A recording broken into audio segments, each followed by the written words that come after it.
សាឡិតជាក្មេងស្រីម្នាក់រស់នៅក្នុងស្រុកអង្គរធំខេត្តសៀមរាប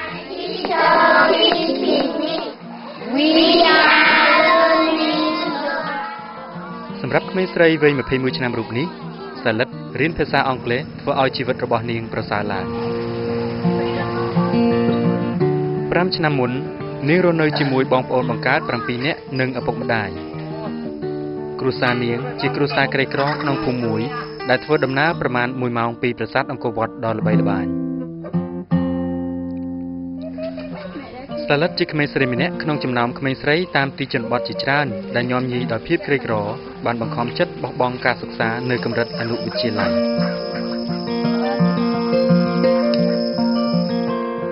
យោងតាមស្ថិតិនិងអង្គឌីកាតូអប់រំឆ្នាំ2010-2011របស់ក្រសួងអប់រំយុវជននិងកីឡាបង្ហាញថា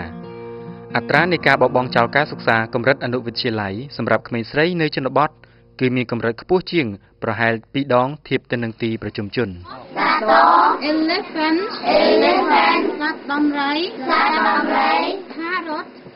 បន្ទាប់មកអង្គការ Plan កម្ពុជាបានណែនាំនាងឲ្យទៅរៀនវគ្គជំនាញសិក្សាខ្លីៗ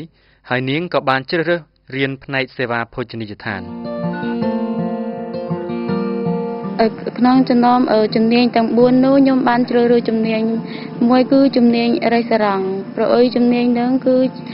មានការតាក់ទងនឹងភាសាអង់គ្លេសខ្លាំង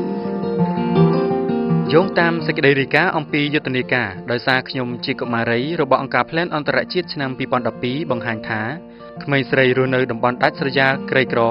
គឺមានឱកាសចូលសាលាតិចជាង16ដងធៀបនឹងកុមារារស់នៅទីប្រជុំជនដែលមានអាយុស្របាលគ្នាហើយបើក្មេងស្រីរៀនបានច្រើននឹងបង្កើនប្រាក់ចំណូលពី10ទៅ20%ដែលនេះជាជំហានឆ្ពោះទៅបំបែកវដ្តនៃភាពក្រីក្រ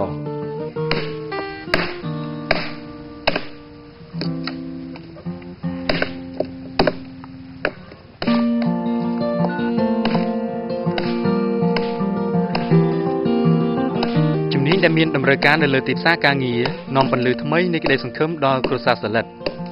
សប្តាហ៍ថ្ងៃនេះនាងធ្វើការនៅលើកប៉ាល់ទេសចរមួយធ្វើដំណើររវាងប្រទេសកម្ពុជានិងប្រទេសវៀតណាម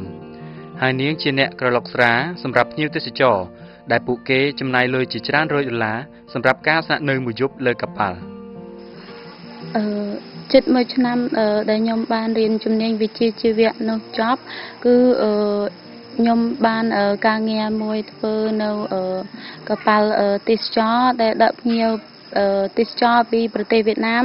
មកប្រទេសកម្ពុជាហើយដឹកពីប្រទេសកម្ពុជាទៅប្រទេសវៀតណាមវិញ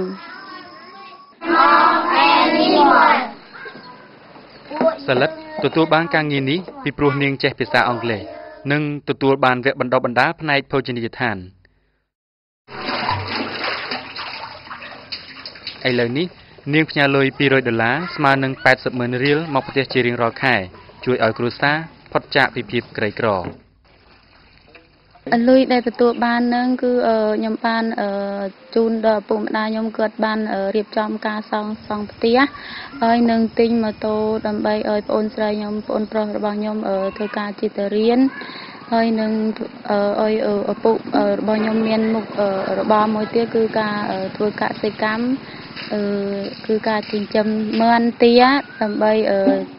ជួយឲ្យជីវភាពគ្រួសាររបស់ខ្ញុំកាន់តែប្រសើរជាងនេះទៅទៀត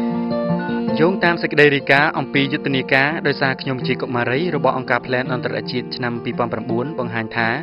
ស្ត្រីធ្វើវិនិយោគ 90% នៃប្រាក់ដែលរកបានចូលទៅក្នុងគ្រួសារ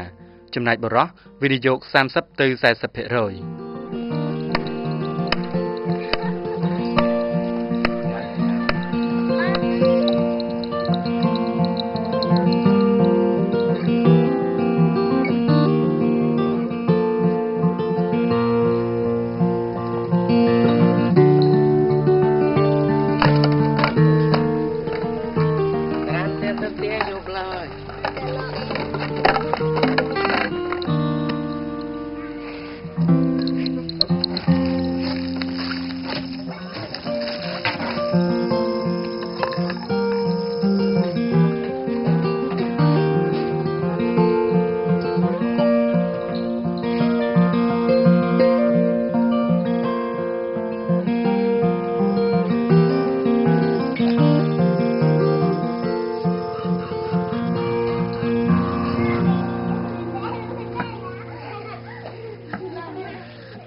ខ្ញុំឃើញកូនខ្ញុំទៅរៀន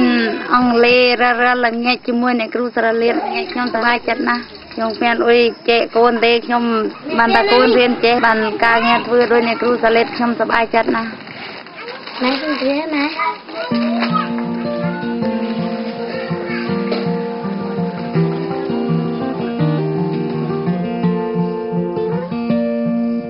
ងាកមកសិលិតវិញនាងនឹងមិត្តរួមថ្នាក់នាងបានតាក់ទងមកអង្គការ Plan កម្ពុជាអំពីគំនិតបើកបង្រៀនថ្នាក់ភាសាអង់គ្លេសពេលល្ងាចក្នុងភូមិរបស់នាងសិលិតជាសិស្សឆ្លាតបានស្ម័គ្រចិត្តជាគ្រូបង្រៀនហើយជាលទ្ធផលភាសាអង់គ្លេសរបស់នាងក៏កើនឡើងដែរ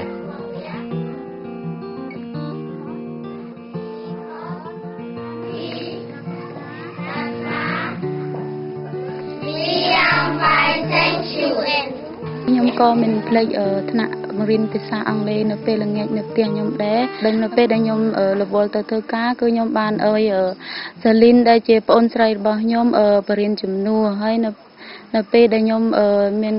សម្រាប់ពីកិច្ចការដែលខ្ញុំធ្វើនឹងគឺខ្ញុំត្រឡប់មកផ្ទះវិញគឺខ្ញុំបាននាំទិញសៀវភៅប៊ិចខ្មៅដៃខ្លះដើម្បីឲ្យក្មេងក្នុងថ្នាក់រៀននឹងបានទៅសិក្សារៀនភាសាអង់គ្លេសបន្ថែមត្រឡប់មកការងារលើកប៉ាល់វិញសិលិតប្រាប់ថានាងនឹងមកភូមិរបស់នាងវិញនៅខែក្រោយសម្រាប់ការឈប់សម្រាកប្រចាំឆ្នាំហើយឆ្លៀតក្នុងឱកាសនេះនាងតែងតែបង្រៀនភាសាអង់គ្លេសដល់ក្មេងៗជាង90នាក់នៅក្នុងភូមិពីព្រោះតែនាងយល់ថាមកពីការស្ម័គ្រចិត្តបង្រៀននិងជំនាញនេះហើយបានជួយគ្រួសាររបស់នាង I know ભારતខ្ញុំស្គាល់សរសេរខ្ញុំចង់រៀនភាសាអង់គ្លេសដើម្បីចេះនិងមានការងារធ្វើល្អដូចអ្នកគ្រូសាលេត We are learning about the name of animals. ឪពុកម្ដាយរបស់សិលិតសប្បាយចិត្តជាខ្លាំងពីការផ្លាស់ប្ដូរមកធូរស្រាលជាងមុនដែលពួកគាត់ស្ទើរតែមិនជឿថាវាអាចកើតឡើងនោះទេបើខែឡើងនិយាយទីនេះលោកគ្រូដែរឡើងត្រាន់ទេខ្ញុំមានកូន8នាក់ក៏ជំរុញឲ្យកូនទៅរៀនកុំអោយវាអត់ចេះដូចខ្ញុំដែលកើតជំនាន់សង្គ្រាមទៅដល់កូនទៅរៀនទាំងអស់គ្នាឯងដល់បងនោះផ្ញើប្រាក់មកក៏ប្រាក់នោះទៅលេខចេះកូនទៅរៀនផងប្អូនក្រឯណាយោងតាមសេចក្តីរាយការណ៍អំពីយុទ្ធនាការដោយសារខ្ញុំជាកុមារីរបស់អង្គការ Plan អន្តរជាតិឆ្នាំ2009បង្ហាញថា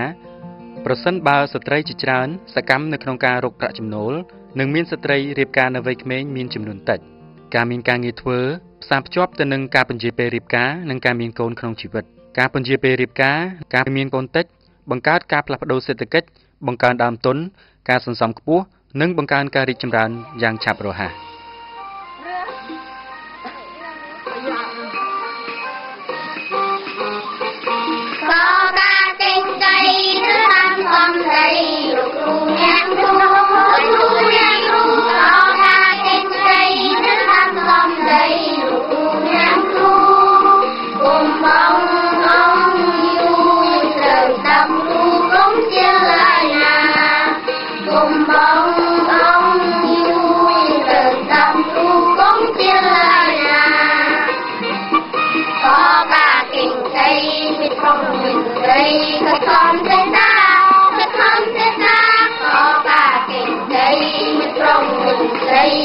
Come